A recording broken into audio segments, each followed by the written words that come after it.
فاسألوا أهل الذكر إن كنتم لا تعلمون۔ اسلام پر ایک اعتراض یہ کیا جاتا ہے کہ اسلام نے عورتوں کو مردوں کے مقابلے میں آدھے حقوق دیے ہیں۔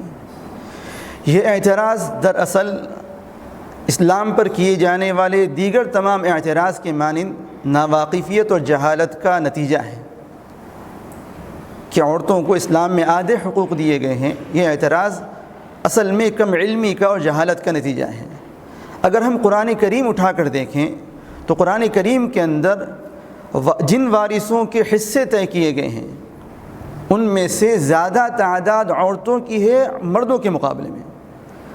مردوں میں سے صرف 4 مردوں کے قرآن کریم نے حصے طے کیے ہیں اور 8 عورتوں کے قرآن کریم نے حصے طے کیے ہیں۔ اس سے پتہ چلتا ہے کہ عورتوں کی زیادہ تعداد کو، مردوں کے مقابلے میں عورتوں کی زیادہ تعداد کو قرآن کریم نے حصہ دیا۔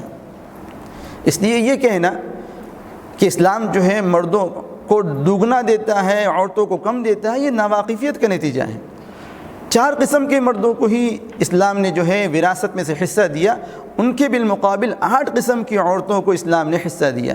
حضرت شاہ ولی اللہ رحمۃ اللہ علیہ فرماتے ہیں کہ مردوں کو عورتوں سے دوگنا صرف اس صورت میں ملتا ہے جب کہ دونوں ایک ہی درجے کے ہوں، یعنی بھائی بہن ہو، شوہر بیوی ہو، ماں باپ ہو، تو عورتوں کے مقابلے میں مردوں کو دوگنا حصہ صرف اسی صورت میں ملتا ہے جبکہ دونوں ایک درجے کے ہوں۔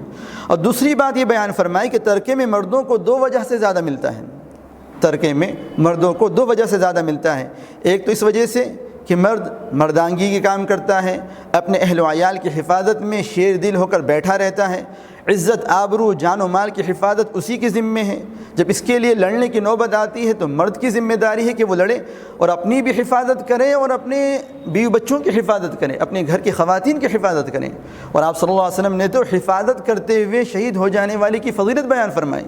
آپ نے فرمایا من قتل دون مالی فهو شہید، من قتل دون عرضی فهو شہید، کہ وہ شخص جو اپنے مال کی حفاظت کرتا ہوا مارا جائے وہ شہید ہے، وہ شخص جو اپنی عزت کی حفاظت کرتا ہوا مارا جائے وہ شہید ہے۔ تو اسلام نے چونکہ مرد کے اوپر یہ ذمہ داری عائد کی ہے کہ اپنی بھی حفاظت کرے، اپنے بیوی بچوں کی بھی حفاظت کرے، اپنے بیوی بچوں کی پروٹیکشن، ان کی حفاظت اور ان کی خبر گیری کرنا چونکہ مرد کی ذمہ داری ہے، اس لیے شریعت نے مرد کو عورت کے مقابلے میں دوگنا حصہ دیا۔ ایک وجہ یہ ہے۔ دوسری بات یہ بیان فرمائی حضرت شاہ ولی اللہ رحمۃ اللہ علیہ نے کہ ترکے میں جو مردوں کو دوگنا ملتا ہے وہ اس وجہ سے ملتا ہے کہ مرد پر اللہ تبارک و تعالیٰ نے خرچ کی ذمہ داری ڈالی ہے۔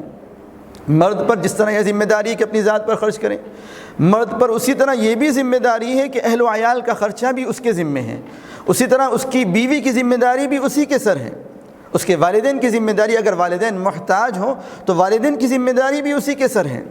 تو مرد پر اللہ تبارک و تعالیٰ نے چونکہ خرچ کی ذمہ داری ڈالی ہے، اس کے بالمقابل عورت پر تو خود اس کی ذات کا خرچ بھی لازم نہیں ہے۔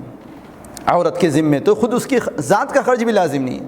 اگر وہ بیٹی ہے تو اس کا خرچ اس کے باپ کے ذمے ہے، اگر وہ بیوی ہے تو اس کا خرچ اس کے شوہر کے ذمے، چاہے بیوی کتنی ہی مالدار کیوں نہ ہو، چاہے بیوی لاکھوں پتی ہو، کروڑ پتی ہو، لیکن اگر وہ بیوی ہے کسی کی تو شوہر کی ذمہ داری ہے کہ اس کا خرچ برداشت کرے۔ ایسے ہی بہن ہے تو بھائی کی ذمہ داری ہے کہ خرچ برداشت کریں، ماں ہے تو بیٹے کی ذمہ داری ہے کہ خرچ برداشت کریں۔ تو عورت کو تو اسلام نے خود اس کے خرچ کی ذمہ داری بھی نہیں دی ہے، اور مرد کے ذمے ہر حیثیت سے عورت کے اوپر خرچ کرنے کی ذمہ داری دی ہے۔ بیوی ہے تو بیوی پر خرچ کرنا ہے، شوہر ہے تو ماں ہے تو ماں پر خرچ کرنا ہے، بہن ہے تو بہن پر خرچ کرنا ہے، بیٹی ہے تو بیٹی پر خرچ کرنا ہے۔ اس لیے یہ کہنا کہ اسلام نے عورتوں کو مردوں کے مقابلے میں آدھے حقوق دیے ہیں، یہ دراصل ناواقفیت کا اور کم علمی کا اور جہالت کا نتیجہ ہے۔ کوئی عقل والا انسان جس کو اللہ نے سینس دیے ہو، جس کو اللہ نے سوجھ بوجھ دی ہو، یہ اعتراض کر ہی نہیں سکتا۔ اللہ تبارک و تعالی ہم سب کو دین کی صحیح سمجھ عطا فرمائے۔